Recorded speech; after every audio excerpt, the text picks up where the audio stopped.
listen, we were never supposed to be heaving and toiling and halfway trying to make it. The problem is that we don't actually realize that the very power of God lives within you. The power to heal, the power to create, the power to manifest, the will of God. It resides in you. You remember in Chronicles where it said that the power of God was so heavy in the place, in the temple, that they couldn't stand? Did you know that same power resides in you? But the reason why we don't fall over and we don't experience the weightiness of the power of God is because we don't really believe that power resides in us.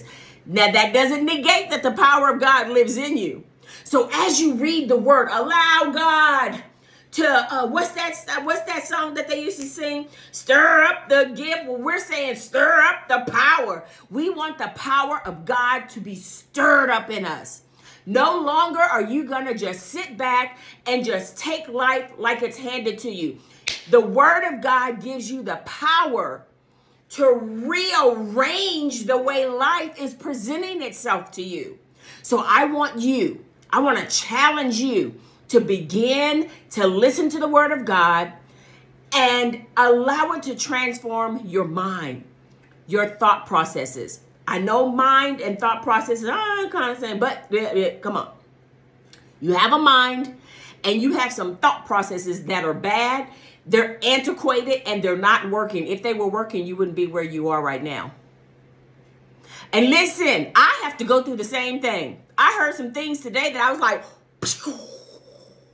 my God, I never thought of it like that. And it's right there in my face.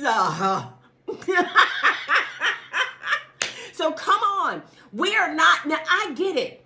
You have to understand, when I first did this series, it was like 2016, 2018, and we were just getting on the internet and just starting to do this reading the Bible online. And I know it's a little muted, but hey, at that time I was like out the box. Nobody read the Bible like that and interjected into it like the way I was doing. But I'm not going to go back and redo that again because you don't know how hard that was. It took a long time. It took us years to get that done. You don't just walk through that in 30 minutes. 4 chapters a day. Come on, work with me, people. But I want you to understand that is how God trained me. There is a difference between the word being preached to you, being entertained by the word, and then allowing the word to actually penetrate your thought processes, transform your life so that you can begin to walk in the power. The power of God is already in you. You just have to unlock it. All right? So come on, we're down to the last few chapters of Jeremiah, and we're going to be finishing up Jeremiah, and then we're going to stay in the Old Testament for a couple of minutes because we're going to go over some of this, what they call the minor prophets, like Nahum and Obadiah and Zedekiah and Zechariah and yet Joel. I know some of you all know Joel, and some of you, you're like, them books in the Bible? Yep, they are. They are actually there, and they're very short.